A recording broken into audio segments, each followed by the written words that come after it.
Ah, there it is. At least I kind of remembered quickly. So, first off, I'll make sure that this is all working properly, which is the first part of the apology.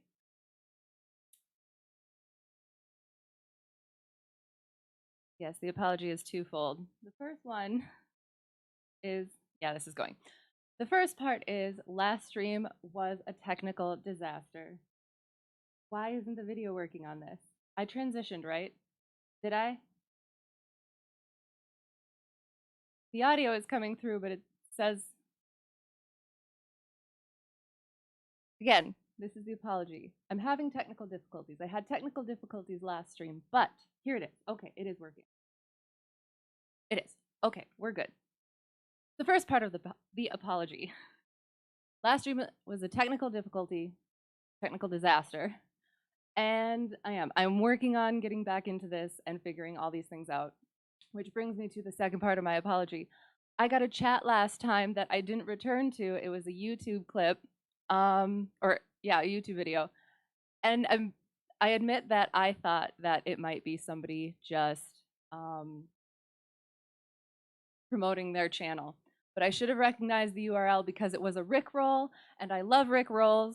I even got the song so that when I put my playlist, my whole library on shuffle, I can semi-Rickroll myself. So I wish I would have gotten back to that. So again, I'm still working on getting all this figured out again and for the future. So there's that. I'm sorry, and I'm working on things. So now we go to the stream. We are going to be reading. I have it. Here it is. Da da da da. Leo Tolstoy's A Russian Christmas Party, which A Russian Christmas Party by Leo Tolstoy is about a generous family on the brink of ruin whose mother pins their hopes for restoring their future on their son, Nicholas' marriage to a wealthy bride. Nicholas isn't cooperating for he loves a poor girl named Sonia. Alas, how will they see it through? So there's that. I love the aesthetic of like old-timey parties sort of thing. And I was in a play, how many years ago? It was Chekhov's Cherry Orchard. So I have fond memories of that. I love the outfits. I love the propriety, all of that. So it's going to be fun. It's going to be Christmas, and there's going to be a little love story in there, apparently. So we'll see how it goes. Here we go. Leo Tolstoy's A Russian Christmas Party. Count Rostov's affairs were going from bad to worse. He was of a warm, generous nature with unlimited faith in his servants, and hence was blind to the mismanagement and dishonesty which had sapped his fortune. The possessor of a handsome establishment at the Russian capital, Moscow, the owner of rich provincial estates, and the inheritor of a noble name and wealth, he was nevertheless on the verge of ruin. He had given up his appointment as Marechal de la Noblesse, which was, I looked it up and have forgotten, Marshal of the Nobility, which he had gone to his seat of I looked that up too, Atradno, to assume because it entailed too many expenses, and yet there was no improvement in the state of his finances. Nicholas and Natasha, his son and daughter, often found their father and mother in anxious consultation, talking in low tones of the sale of their Moscow house or of their property in the neighborhood. Sorry, adjustment. Having thus retired into private life, the Count now gave neither fates. The Count now gave neither fetes nor entertainments. Life at Atrodno was much less gay than in past years. Still, the house and domain were as full of servants as ever, and 20 persons or more sat down to dinner daily. These were dependents, friends, and intimates, who were regarded almost as part of the family, or at any rate seemed unable to tear themselves away from it. Among them a musician named Dimmler and his wife, Logel, the dancing master and his family, and old Mademoiselle. Below, former governess of Natasha and Sonia, the Count's niece and adopted child, and now the tutor of Petya, his younger son, besides others who found it simpler to live at the Count's expense than at their own. Thus, though there were no more festivities, life was carried on almost as expensively as of old, and neither the master nor the mistress ever imagined any change possible. Nicholas again had added to the hunting establishment. There were still 50 horses in the stables, still 15 drivers, handsome presents were given on all birthdays and fete days, which invariably wound up, as of old, with a grand dinner to all the neighborhood. Should actually look this up again. Yep, fete, a public function typically held outdoors and organized to raise funds for a charity, including entertainment and the sale of goods and refreshments. Good to know. Presents given on birthdays, fete days, which invariably wound up, as of old, with a grand dinner to all the neighborhood. The Count still played whist or Boston, invariably letting his cards be seen by his friends, who were always ready to make up his table, and relieve him without hesitation of the few hundred rubles which constituted their principal income. The old man marched on blindfold through the tangle of his pecuniary difficulties, trying to conceal them and only succeeding in augmenting them, having neither the courage nor the patience to untie the knots one by one. The loving heart by his side foresaw their children's ruin, but she could not accuse her husband, who was, alas, too old for amendment. She could only seek some remedy for the disaster. From her woman's point of view, there was but one, Nicholas's marriage, namely with some rich heiress. She clung desperately to this last chance of salvation, but if her son should refuse the wife she should propose to him, every hope of reinstating their fortune would vanish. The young lady whom she had in view was the daughter of people of the highest respectability, whom the Rostos had known from her infancy. Julie Karagin, who, by the death of her second brother, had suddenly come into great wealth. The Countess herself wrote to Madame Karagin to ask her whether she could regard the match with favor, and received a most flattering answer. Indeed, Madame Karagin invited Nicholas to her house at Moscow to give her daughter an opportunity of deciding for herself. Nicholas often heard his mother say, with tears in her eyes, that her dearest wish was to see him married. The fulfillment of this wish would sweeten her remaining days, she would say, adding covert hints as to a charming girl who would exactly suit him. One day she took the opportunity of speaking plainly to him of Julie's charms and merits, and urged him to spend a short time in Moscow before Christmas.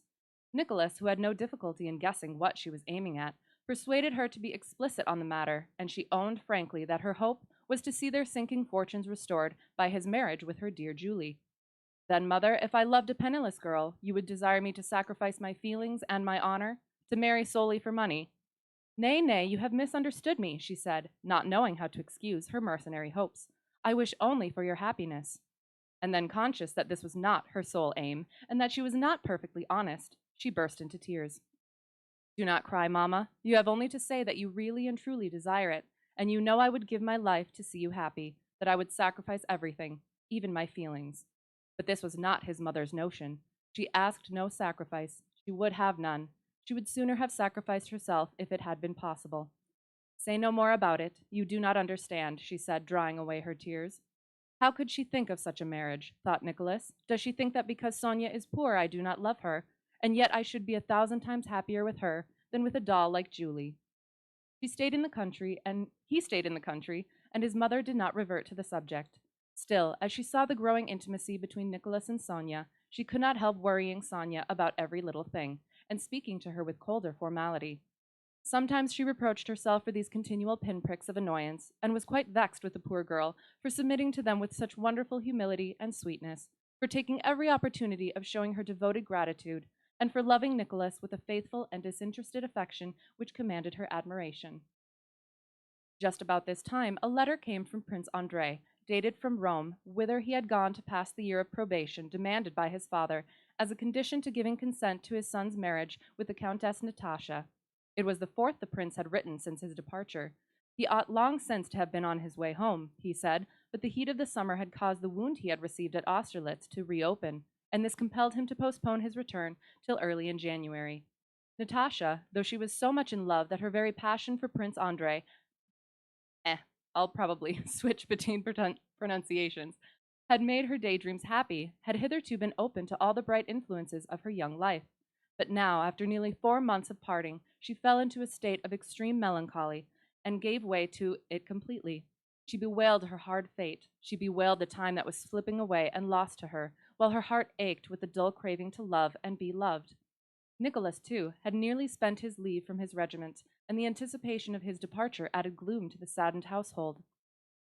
Christmas came, but excepting the pompous high mass and the other religious ceremonies, the endless string of neighbors and servants with the regular compliments of the season, and the new gowns which made their first appearance on the occasion, nothing more than usual happened on that day, or more extraordinary than 20 degrees of frost, with brilliant sunshine, a still atmosphere, and at night a glorious starry sky.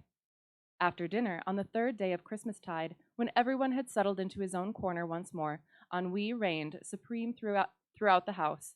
Nicholas, who had been paying a round of visits in the neighborhood, was fast asleep in the drawing room. The old count had followed his example in his room. Sonia, seated at a table in the sitting room, was copying a drawing. The countess was playing out a patience, and Nastasia Ivanovna, the old buffoon, with his peevish face, sitting in a window with two old women, did not say a word. Natasha came into the room, and after leaning over Sonia for a minute or two to examine her work, went over to her mother and stood still in front of her. The countess looked up. "Why are you wandering about like a soul in torment? What do you want?" she said. "Want? I want him," replied Natasha shortly, and her eyes glowed. "Now, here, at once." Her mother gazed at her anxiously. "Do not look at me like that. You will make me cry. Sit down here. Mamma, I want him. I want him. I must die. Why must I die of weariness?" Her voice broke, and tears started from her eyes.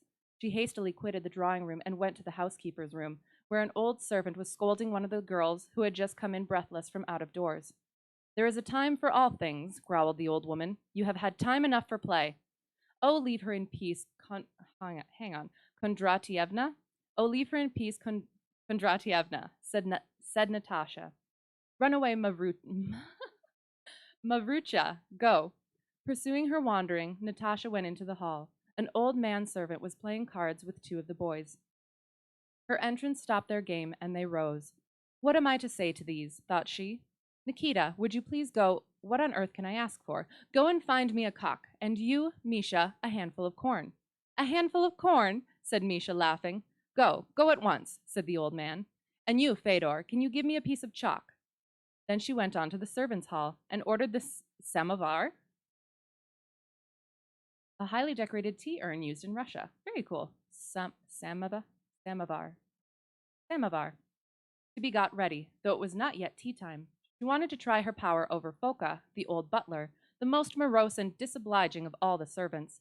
He could not believe his ears, and asked her if she really meant it. "What next will our young lady want?" muttered Foka, affecting to be very cross. No one gave so many orders as Natasha. No one sent them on so many errands at once. As soon as a servant came in sight, she seemed to invent some want or message. She could not help it. It seemed as though she wanted to try her power over them, to see whether, some fine day, one or another would not rebel against her tyranny. But, on the contrary, they always flew to obey her more readily than anyone else. "And now what shall I do? Where can I go?" thought she, as she slowly went along the corridor, where she presently met the buffoon. "Nastasia Ivanovna," said she, "if I ever have children, what will they be? You? Fleas and grasshoppers, you may depend upon it." Natasha went on. "Good God, have mercy," she said to herself. "Wherever I go, it is always the same. I am so weary, what shall I do?" Skipping lightly from step to step, she went to the upper story and dropped in on the Logels. Two governesses were sitting chatting with M. and Madame Logel. Dessert, consisting of dried fruit, was on the table, and they were eagerly discussing the cost of living at Moscow and Odessa. Natasha took a seat for a moment, listened with pensive attention, and then jumped up again. "The island of Madagascar," she murmured. "Madagascar." And she separated the syllables. Then she left the room without answering Madame Chasse, who was utterly mystified by her strange exclamation. "I'm in the same boat." She next met Petya and a companion, both very full of some fireworks which were to be let off that evening. "Petya," she exclaimed, "carry me downstairs." And she sprang upon his back, throwing her arms round his neck, and laughing and galloping, they thus scrambled along to the head of the stairs. "Thank you, that will do. Madagascar," she repeated, and jumping down, she ran down the flight. After thus inspecting her dominions, testing her power, and convincing herself that her subjects were docile, and that there was no novelty to be got out of them, Natasha settled herself in the darkest corner of the music room with her guitar, striking the bass strings, and trying to make an accompaniment to an air from an opera that she and Prince Andrei had once heard together at St. Petersburg. The uncertain chords which her unpracticed fingers sketched out would have struck the least experienced ear as wanting in harmony and musical accuracy, while to her excited imagination they brought a whole train of memories. Leaning against the wall and half hidden by a cabinet, with her eyes fixed on a thread of light that came under the door from the rooms beyond, She listened in ecstasy and dreamed of the past. Sonia crossed the room with a glass in her hand. Natasha glanced round at her and again fixed her eyes on the streak of light. She had the strange feeling of having once before gone through the same experience, sat in the same place, surrounded by the same details, and watching Sonia pass carrying a tumbler.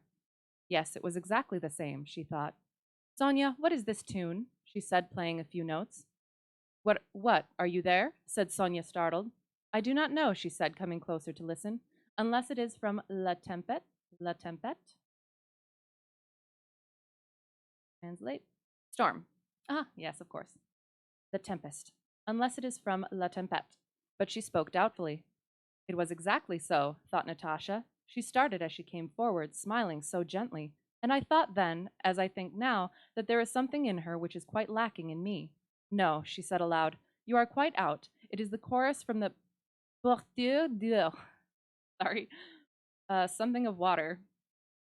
Water carrier. Uh, Listen, and she hummed the air. Where are you going? For some fresh water to finish my drawing. You are always busy, and I never. Where is Nicholas? Asleep, I think. Go and wake him, Sonia. Tell him to come and sing. Sonia went, and Natasha relapsed into dreaming and wondering how it had all happened. Not being able to solve the puzzle, she drifted into reminiscence once more. She could see him, and feel his impassioned eyes fixed on her face. Oh, make haste back. I am so afraid he will not come yet. Besides, it is all very well, but I am growing old. I shall be quite different from what I am now. Who knows? Perhaps he will come today. Perhaps he is here already, here in the drawing room. Perhaps he came yesterday and I have forgotten. She rose, laid down the guitar, and went into the next room. All the household party were seated round the tea table. The professors, the governesses, the guests, the servants were waiting on one and another, but there was no Prince Andrei. Ah, here she is, said her father. Come and sit down here. But Natasha stopped by her mother without heeding his bidding. Oh, mamma, bring him to me. Give him to me soon, very soon, she murmured, swallowing down a sob. Then she sat down and listened to the others. Good God, it's always the same people, always the same thing. Papa holds his cup as he always does and blows his tea to cool it as he did yesterday and as he will tomorrow. She felt a sort of dull rebellion against them all. She hated them for always being the same.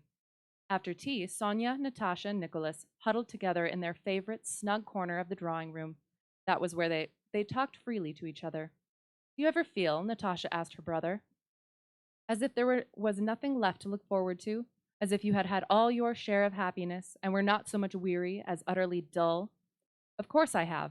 Very often I have seen my friends and fellow officers in the highest spirits and been just as jolly myself, and suddenly have been struck so dull and dismal, have so hated life that I have wondered whether we were not all to die at once. I remember one day, for instance, when I was with the regiment, the band was playing, and I had such a fit of melancholy that I never even thought of going to the promenade. How well I understand that. I recollect once, Natasha went on, once when I was a little girl, I was punished for having eaten some plums, I think. I had not done it, and you were all dancing, and I was left alone in the schoolroom. How I cried because I was so sorry for myself, and so vexed with you all for making me so unhappy. I remember, and I went to comfort you and did not know how. We were funny children then. I had a toy with bells that jingled, and I made you a present of it. Do you remember, said Natasha, long before that, when we were no bigger than my hand, my uncle called us into his room, where it was quite dark, and suddenly we saw a Negro, interrupted Nicholas, smiling at her recollection. To be sure, I can see him now, and to this day I wonder whether it was a dream or a reality, or mere fancy invented afterwards. He had white teeth and stared at us with his black eyes. Do you remember him, Sonia? Yes, yes, but very dimly. And remember, this is old literature, so it will have those sorts of references in it. I apologize. But Papa and Mama have always declared that no Negro ever came to the house. And the eggs, do you remember the eggs we used to roll up at Easter? And one day how two little grinning old women came up through the floor and began to spin round the table? Of course, and how Papa used to put on his fur coat and fire off his gun from the balcony. And don't you remember? And so they went on, recalling, one after the other, not the bitter memories of old age, but the bright pictures of early childhood, which float and fade on a distant horizon of poetic vagueness, midway between reality and dreams. Sonia remembered being frightened once at the sight of Nicholas in his braided jacket, and her nurse promising her that she should someday have a frock trimmed from top to bottom. And they told me you had been found in the garden under a cabbage. How big are your cabbages? Said Natasha. I dared not say it was not true, but it puzzled me tremendously. A door opened, and a woman put in her head, exclaiming, Mademoiselle, Mademoiselle, they have fetched the cock. I do not want it now. Send it away again, Polya, said Natasha. Dimmler, who had meanwhile come into the room, went up to the harp, which stood in a corner, and in taking off the cover, made the strings ring discordantly. Edward Karlovitch, play my favorite nocturne. Fields, cried the countess from the adjoining room. Dimmler struck a chord. How quiet you young people are, he said, addressing them. Yes, we are studying philosophy, said Natasha, and they went on talking of their dreams. Dimmler had no sooner begun his nocturne than Natasha, crossing the room on tiptoe, seized the wax light that was burning on the table and carried it into the next room. Then she stole back to her seat. It was now quite dark in the larger room, especially in their corner, but the silvery moonbeams came in at the wide windows and lay in broad sheets on the floor. Do you know, whispered Natasha, while Dimmler, after playing the nocturne, let his fingers wander over the strings, uncertain what to play next. When I go on remembering one thing beyond another, I go back so far, that at last I remember things that happened before I was born, and that is metempsychosis, the supposed transmigration at death of the soul of a human being or animal into a new body of the same or a different species. Metempsychosis. Yep, metempsychosis. Interesting. That is metempsychosis, interrupted Sonia, with a reminiscence of her early lessons. The Egyptians believed that our souls had once inhabited the bodies of animals and would return to animals again after our death.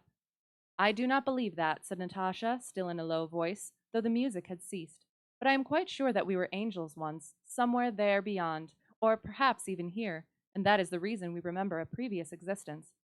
May I join the party? Asked Dimmler, coming towards them. If we were once angels, how is it that we have fallen lower?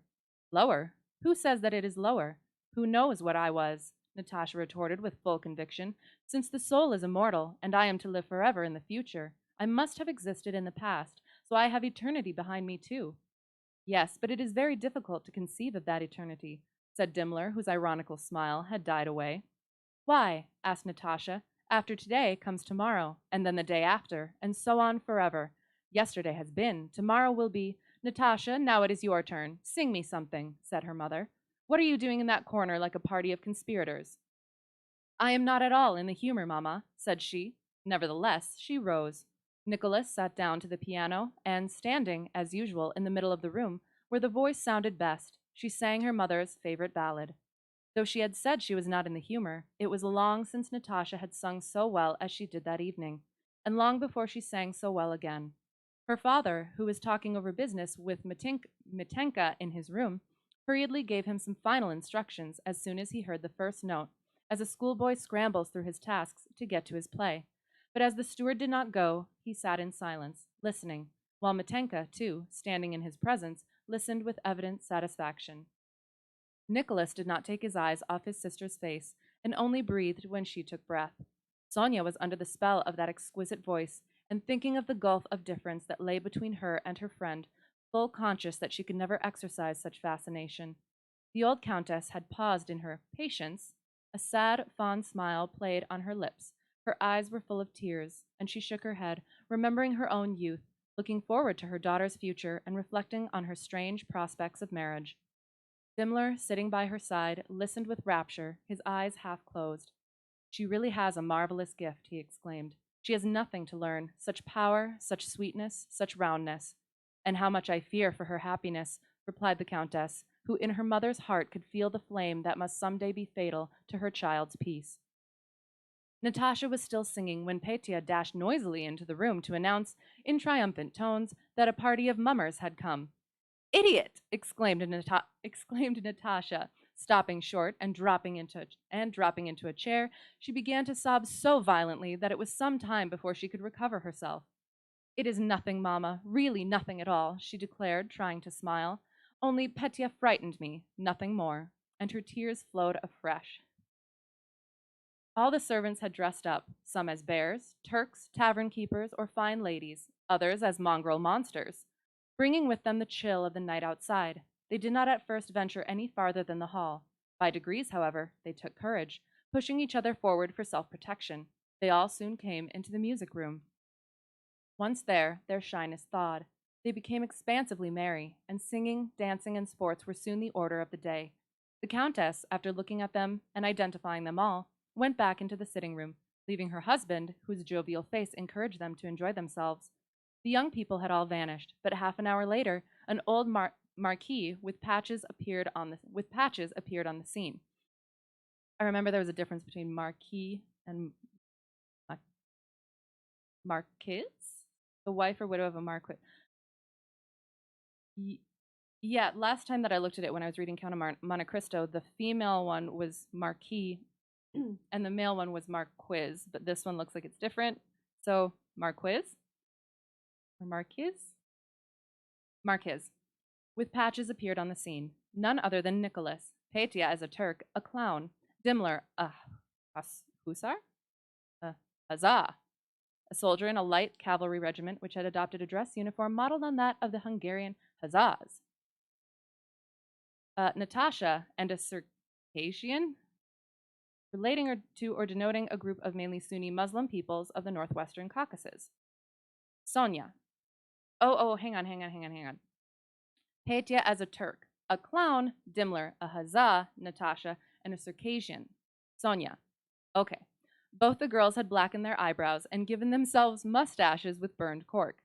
After being received with well-feigned surprise and recognized more or less quickly, the children, who were very proud of their costumes, unanimously declared that they must go and display them elsewhere. Nicholas, who was dying to take them all for a long drive, and Troika, we shall translate, and Troika. Come back. And Troika proposed that, as the roads were in splendid order, they should go, a party of 10, to the little uncle's.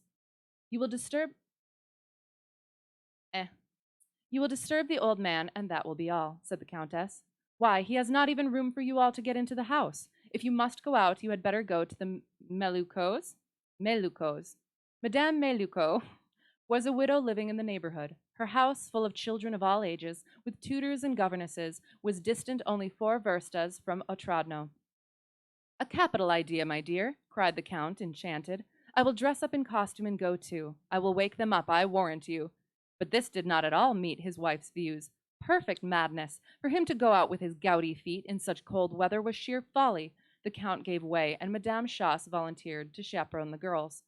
Sonia's was by far the most successful disguise. Her fierce eyebrows and mustache were wonderfully becoming. Her pretty features gained expression, and she wore the dress of a man with unexpected swagger and smartness. Something in her inmost soul told her that this evening would seal her fate. In a few minutes, 4 sleighs with 3 horses abreast to each, their harness jingling with bells, drew up in a line before the steps, the runners creaking and crunching over the frozen snow. Natasha was the foremost, and the first to tune her spirits to the pitch of this carnival freak. This mirth, in fact, proved highly infectious and reached its height of tumult and excitement when the party went down the steps and packed themselves into the sleighs, laughing and shouting to each other at the top of their voices. 2 of the sleighs were drawn by light cart horses. To the third, the Count's carriage horses were harnessed, and one of these was reputed a famous trotter from Orlo's stable. The 4th sleigh, with its rough-coated black shaft horse, was Nicholas's private property. In his marquise costume, over which he had thrown his huzzah's cloak, fastened with a belt round the waist, he stood gathering up the reins. The moon was shining brightly, reflected in the plating of the harness and in the horses' anxious eyes, as they turned their heads in uneasy amazement at the noisy group that clustered under the dark porch. Natasha, Sonia, and Madame Schoss, with 2 women servants, got into Nicholas's sleigh. Dimmler and his wife, with Petya, into the Count's. The rest of the mummers packed into the other sleighs. Lead the way, Zachaire, cried Nicholas to his father's coachman, promising himself the pleasure of outstripping him presently. The Count's sleigh swayed and strained. The runners, which the frost had already glued to the ground, creaked. The bells rang out. The horses closed up for a pull, and off they went over the glittering, hard snow, flinging it up right and left like spray of powdered sugar. Nicholas started next, and the others followed along the narrow way, with no less jingling and creaking. While they drove under the wall of the park, the shadows of the tall skeleton trees lay on the road, checkering the broad moonlight. But as soon as they had left it behind them, the wide and spotless plain spread on all sides, its whiteness broken by myriads of flashing sparks and spangles of reflected light. Suddenly a rut caused the foremost sleigh to jolt violently, and then the others in succession. They fell away a little, their intrusive clatter breaking the supreme and solemn silence of the night. A hare's tracks! Exclaimed Natasha, and her voice pierced the frozen air like an arrow. How light it is, Nicholas, said Sonia. Nicholas turned round to look at the pretty face with its black mustache under the sable hood, looking at once so far away and so close in the moonshine. It is not Sonia at all, he said, smiling. Why, what is the matter? Nothing, said he, returning to his former position. When they got out on the high road, beaten and plowed by horses' hoofs and polished with the tracks of sleighs, his steeds began to pull and go at a great pace. The near horse, turning away his head, was galloping rather wildly, while the horse in the shafts pricked his ears and still seemed to doubt whether the moment for a dash had come. Zacchaeus' sleigh, lost in the distance, was no more than a black spot on the white snow, and as he drew farther away, the ringing of the bells was fainter and fainter. Only the shouts and songs of the maskers rang through the calm, clear night. On you go, my beauties, cried Nicholas, shaking the reins and raising his whip. The sleigh seemed to leap forward, but the sharp air that cut their faces and the flying pace of the two outer horses alone gave them any idea of the speed they were making. Nicholas glanced back at the other two drivers. They were shouting and urging their shaft horses with cries and cracking of whips, so as not to be quite left behind. Nicholas's middle horse, swinging steadily along under the shaft bow, kept up his regular pace, quite ready to go twice as fast the moment he should be called upon. They soon overtook the first troika. Oh, so troika is potentially carriage. Yeah, there we go. A Russian vehicle pulled by a team of 3 horses abreast and a group of 3 people working together. It's the vehicle. They soon overtook the first troika, and after going down a slope, they came upon a wide crossroad running by the side of a window. Of a meadow. I apologize. Where are we, I wonder? Thought Nicholas. This must be the field and slope by the river. No, I do not know where we are. This is all new and unfamiliar to me. God only knows where we are. But no matter. And smacking his whip with a will, he went straight ahead. Zacchaeus held in his beasts for an instant and turned his face, all fringed with frost, to look at Nicholas, who came flying onward. Steady there, sir, cried the coachman, and leaning forward with a click of his tongue, he urged his horses in their turn to their utmost speed. For a few minutes the sleighs ran equal, but before long, in spite of all Zacchaeus could do, Nicholas gained on him, and at last flew past him like a lightning flash. A cloud of fine snow, kicked up by the horses, came showering down on the rival sleigh. The women squeaked, and the 2 teams had a struggle for the precedence, their shadows crossing and mingling on the snow. Then Nicholas, moderating his speed, looked about him. Before, behind, and on each side of him stretched the fairy scene, a plain strewn with stars and flooded with light. To the left, Zacchaeus says. Why to the left, thought he. We were going to the Melucos, but we are going where fate directs, or as heaven may guide us. It is all very strange and most delightful, is it not? He said, turning to the others. Oh, look at his eyelashes and beard. They are quite white, exclaimed one of the sweet young men, with penciled mustache and arched eyebrows. That, I believe, is Natasha, said Nicholas, and that little Circassian. Who is he? I do not know him, but I like his looks uncommonly. Are you not frozen? Their answer was a shout of laughter. Dimmler was talking himself hoarse, and he must be saying very funny things, for the party in his sleigh were in fits of laughing. Better and better, said Nicholas to himself. Now we are in an enchanted forest. The black shadows lie across a flooring of diamonds and mix with the sparkling of gems. That might be a fairy palace, out there, built of large blocks of marble and jeweled tiles. Did I not hear the howl of wild beasts in the distance? Supposing it were only Melikovka that I am coming to after all. I feel like that's a reference to something, but I have no idea what it is. I'm going to highlight it, and maybe I'll look it up. Supposing that it were only Melikovka that I am coming to after all. On my word, it would be no less miraculous to have reached port after steering so completely at random. It was, in fact, Melikovka, okay, for he could see the house servants coming out on the balcony with lights, and then down to meet them, only too glad of this unexpected diversion. Who is there? A voice asked within. The mummers from Count Rostow's. They are his teams, replied the servants. Oh my, okay. Pelagia? Pelagia? I apologize. Pelagia. Danilovna Meliko, a stout and commanding personality, in spectacles and a flowing dressing gown, was sitting in her drawing room surrounded by her children, whom she was doing her best to amuse by modeling heads in wax and tracing the shadows they cast on the wall, when steps and voices were heard in the anteroom. Huzzahs, witches, clowns, and bears were rubbing their faces, which were scorched by the cold and covered with rime, or shaking the snow off their clothes. As soon as they had cast off their furs, they rushed into the large drawing room, which was hastily lighted up. Dimmler, the clown, and Nicholas, the marquis, performed a dance, while the others stood close along the wall, the children shouting and jumping about them with glee. It is impossible to know who is who. Can that really be Natasha? Look at her. Does not she remind you of someone? Edward, before Karlovich, how fine you are, and how beautifully you dance. Oh, and that splendid Circassian. Why, it is Sonia. What a kind and delightful surprise. We were so desperately dull. Ha ha, what a beautiful huzzah. A real huzzah, or a real monkey of a boy. Which is he, I wonder? I cannot look at you without laughing. They all shouted and laughed and talked at once, at the top of their voices. Natasha, to whom the Melikos were devoted, soon vanished with them to their own room, where corks and various articles of men's clothing were brought to them, and clutched by bare arms through a half-open door. 10 minutes later, all the young people of the house rejoined the company, equally unrecognizable.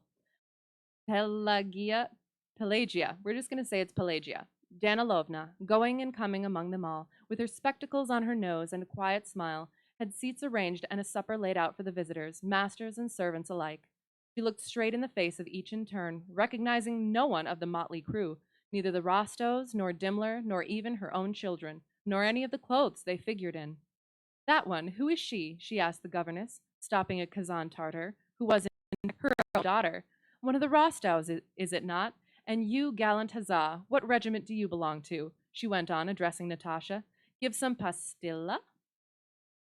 That sounds tasty. I hope it's a food. Pill? Give some pastilla to this Turkish lady? She cried to the butler. It is not forbidden by her religion, I believe. At the sight of some of the reckless dancing which the mummers performed under the shelter of their disguise, Pelagia Danilovna could not help hiding her face in her handkerchief, while her huge person shook with uncontrollable laughter, the laugh of a kindly matron, frankly jovial and gay. When they had danced all the national dances, ending with the Horovodi,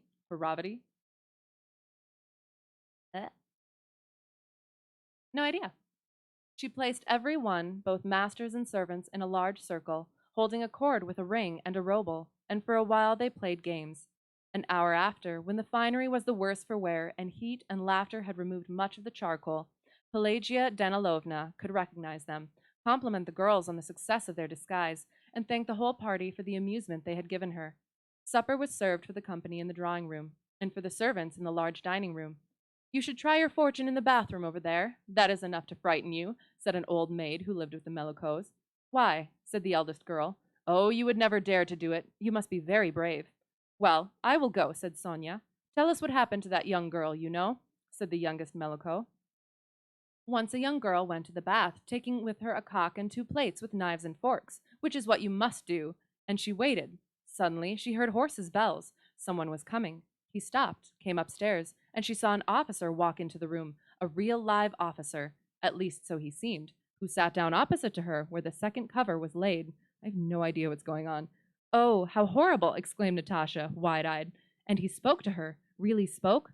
Yes, just as if he had really been a man. He begged and prayed her to listen to him, and all she had to do was to refuse him and hold out till the cock crowed. But she was too much frightened. She covered her face with her hands, and he clasped her in his arms. Luckily, some girls who were on the watch rushed in when she screamed, so I'm assuming it's a sort of Bloody Mary sort of thing. Why do you terrify them with such nonsense? Said Pelagia Danilovna. But, Mamma, you know you wanted to try your fortune, too.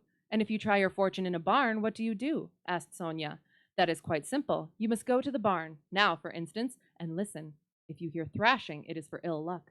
If you hear grain dropping, that is good. Tell us, Mother, what happened to you in the barn? It is so long ago, said the mother with a smile, that I have quite forgotten. Besides, not one of you is brave enough to try it. Yes, I will go, said Sonia. Let me go. Go by all means if you are not afraid. May I, Madame Chasse? said Sonia to the governess. Now, whether playing games or sitting quietly and chatting, Nicholas had not left Sonia's side the whole evening. He felt as if he had seen her for the first time and only just now appreciated all her merits. Bright, bewitchingly pretty in her quaint costume, and excited as she very rarely was, she had completely fascinated him.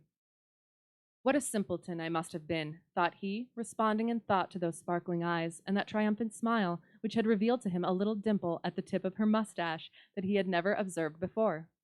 I am afraid of nothing, she declared. She rose, asked her way, precisely, to the barn, and every detail as to what she was to expect, waiting there in total silence.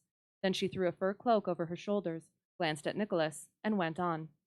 She went along the corridor and down the back stairs, while Nicholas, saying that the heat of the room was too much for him, slipped out by the front entrance. It was as cold as ever, and the moon seemed to be shining even more brightly than before. The snow at her feet was strewn with stars, while their sisters overhead twinkled in the deep gloom of the sky, and she soon looked away from them, back to the gleaming earth, in its radiant mantle of ermine?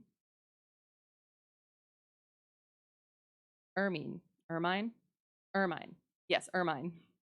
A stoat, especially when in its white winter coat, a stout-bodied moth that has cream or white wings with black spots. Back to the gleaming earth in its radiant mantle of ermine. Nicholas hurried across the hall, turned the corner of the house, and went past the side door where Sonia was to come out. Halfway to the barn, stacks of wood. Halfway to the barn, stacks of wood in the full moonlight threw their shadows on the path, and beyond an alley of lime trees traced a tangled pattern on the snow, with the fine crossed lines of their leafless twigs. The beams of the house and its snow-laden roof looked as if they had been hewn out of a block of opal, with iridescent lights where the facets caught the silvery moonlight. Suddenly, a bough fell crashing off a tree in the garden. Then all was still again. Sonia's heart beat high with gladness, as if she were drinking in not common air, but some life-giving elixir of eternal youth and joy. Straight on, if you please, miss, and on no account look behind you. I am not afraid, said Sonia, her little shoes tapping the stone steps and then crunching the carpet of snow as she ran to meet Nicholas, who was within a couple of yards of her. And yet not the Nicholas of everyday life. What had transfigured him so completely?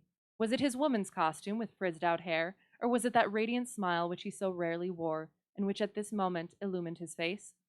But Sonia is quite unlike herself, and yet she is herself, thought Nicholas on his side, looking down at the sweet little face in the moonlight. He slipped his arms under the fur cloak that wrapped her and drew her to him, and he kissed her lips, which still tasted of the burned cork that had blackened her mustache. Nicholas, Sonia, they whispered, and Sonia put her little hands round his face. Then, hand in hand, they ran to the barn and back, and each went in by the different doors they had come out of. Natasha, who had noted everything, managed so that she, Madame Schoss, and Dimmler should return in one sleigh, while the maids went with Nicholas and Sonia in another. Nicholas was in no hurry to get home. He could not help looking at Sonia and trying to find under her disguise the true Sonia, his Sonia, from whom nothing now could ever part him. The magical effects of moonlight, the remembrance of that kiss on her sweet lips, the dizzy flight of the snow-clad ground under the horses' hoofs, the black sky, studded with diamonds that bent over their heads, the icy air that seemed to give vigor to his lungs, all was enough to make him fancy that they were transported to a land of magic. Sonia, are you not cold? No. And you? Nicholas pulled up, and giving the reins to a man to drive, he ran back to the sleigh in which Natasha was sitting. Listen, he said in a whisper and in French. I have made up my mind to tell Sonia. And you have spoken to her? Exclaimed Natasha, radiant with joy. Oh, Natasha, how queer that mustache makes you look. Are you glad? Glad. I am delighted. I did not say anything, you know, but I have been so vexed with you. She is a jewel, a heart of gold. I am often naughty, and I have no right to have all the happiness to myself now. Go back to her. No, wait 1 minute. Mercy, how funny you look, he repeated, examining her closely, and discovering in her face, too, an unwonted tenderness, an emotion that struck him deeply. Natasha, is there not some magic at the bottom of it all, hey? Eh? You have acted very wisely. Go. If I had ever seen Natasha look as she does at this moment, I should have asked her advice and have obeyed her, whatever she had bid me do, and all would have gone well. So you are glad? He said aloud. I have done right? Yes, of course you have. I was quite angry with Mamma the other day about you two. Mamma would have it that Sonia was running after you. I will not allow anyone to say, no, nor even to think, any evil of her. for she is sweetness and truth itself. So much the better. Nicholas jumped down and in a few long strides overtook his own sleigh, where the little Circassian received him with a smile from under the fur hood. And the Circassian was Sonia, and Sonia, beyond a doubt, would be his beloved little wife. When they got home, the two girls went into the countess's room and gave her an account of their expedition. Then they went to bed. Without stopping to wipe off their mustaches, they stood chattering as they undressed. They had so much to say of their happiness, their future prospects, the friendship between their husbands. But oh, when will it all be? I am so afraid it will never come to pass, said Natasha, as she went toward a table on which two looking glasses stood. Sit down, said Sonia, and look in the glass. Perhaps you will see something about it. Natasha lighted two pairs of candles and seated herself. I certainly see a pair of mustaches, she said, laughing. You should not laugh, said the maid very gravely. Natasha settled herself to gaze, without blinking, into the mirror. She put on a solemn face and sat in silence for some time, wondering what she should see. Would a coffin rise before her, or would Prince Andrei presently stand revealed against the confused background in the shining glass? Her eyes were weary and could hardly distinguish even the flickering light of the candles. But with the best will in the world, she could see nothing, not a spot to suggest the image either of a coffin or of a human form. She rose. Why do other people see things and I never see anything at all? Take my place, Sonia. You must look for yourself and for me too. I am so frightened. If I could but know. Sonia sat down and fixed her eyes on the mirror. Sophia Alexandrovna will be sure to see something, whispered Dunyasha. Dunyasha! That was in Cherry Orchard too, that name. Anyway, sorry. Whispered Dunyasha. But you always are laughing at such things. Sonia heard the remark and Natasha's whispered reply. Yes, she is sure to see something. She did last year. 3 minutes they waited in total silence. She is sure to see something, Natasha repeated, trembling. Sonia started back, covered her face with one hand, and cried out, Natasha! You saw something? What did you see? And Natasha rushed forward to hold up the glass. But Sonia had seen nothing. Her eyes were getting dim, and she was on the point of giving it up when Natasha's exclamation had stopped her. She did not want to disappoint them, but there is nothing so tiring as sitting motionless. She did not know why she had called out and hidden her face. Did you see him? Asked Natasha. Yes, stop a minute. I saw him, said Sonia, not quite sure whether him was to mean Nicholas or Prince Andrei. Why not make them believe that I saw something, she thought. A great many people have done so before, and no one can prove the contrary. Yes, I saw him, she repeated. How? Standing up or lying down? I saw him. At first there was nothing. Then suddenly I saw him lying down. Andrei lying down? Then he is ill? And Natasha gazed horror-stricken at her companion. Not at all. He seemed quite cheerful, on the contrary, said she, beginning to believe in her own inventions. And then, Sonia, what then? Then I saw only confusion, red and blue. And when will he come back, Sonia? When shall I see him again? Oh God, I am afraid for him, afraid of everything. And without listening to Sonia's attempts at comfort, Natasha slipped into bed, and long after the lights were out, she lay motionless but awake, her eyes fixed on the moonshine that came dimly through the frost-embroidered windows. What? Why? Why is that it? So I need to find out whether that's from something else. I feel like that might be one of those that's from a larger text because it cannot just end like that. Prince Andrei needs to come back. Everybody needs to get married. It has to be a good time. Hang on. I must see.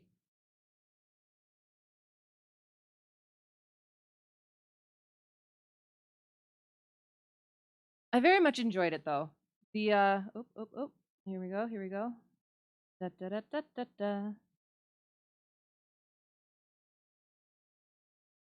Well, I'll find out later. But I want to say it I didn't see anything about it being from something else, so maybe that's just the way that this text is supposed to be, and it's, I guess, maybe not supposed to necessarily have a fully happy ending. It's supposed to have that just like Natasha is on the edge waiting, we also have to be on the edge waiting for Prince Andrei to come back.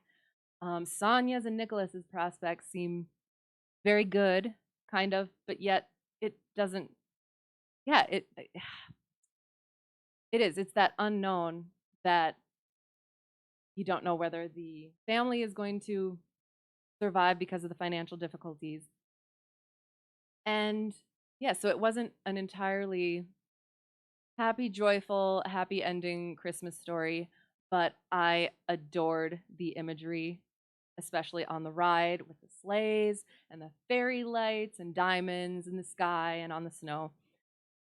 So yeah, that's what I look for in Christmas stories.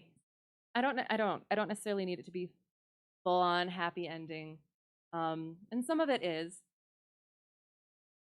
and it is. It's sort of again the more realistic rather than or some more realistic rather than fully uh mm, catering to that need or desire for happy ending no matter the cost to the story itself. So yes, those are my thoughts. Again, imagery was wonderful. It again, it's they're always different than I anticipate. Oops, sorry. And then I anticipate them to be. The philosophical little bit in again, that's why I feel like this came from some larger work because there were so many times that it seemed to throw things in there and then not follow through with them. That oop, there we go. That it seems like there's more before and after. But then again, it could just be the style of writing, which I do need to read Tolstoy. I'm trying to think if I've actually ever read any Tolstoy. I don't think so yet, but I will be getting there at some point in the future. I think he's War and Peace, right? At some point, I want to read that, among other things, and maybe I'll do that on a stream at some point, or not a stream, multiple streams. But we shall see. So that was Leo Tolstoy, A Russian Christmas Party. Beautiful imagery, a lot of fun, a lot of weird things, but amusing. And yes, Leo Tolstoy, A Russian Christmas Party. I'm not sure what that's supposed to mean,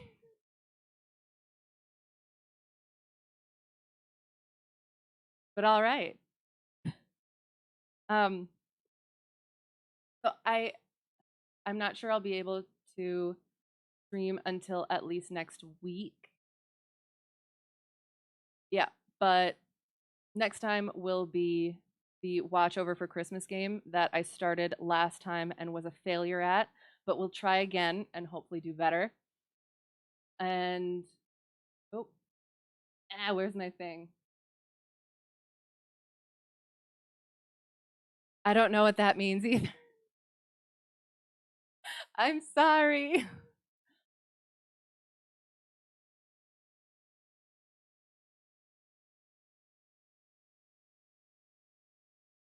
Hello.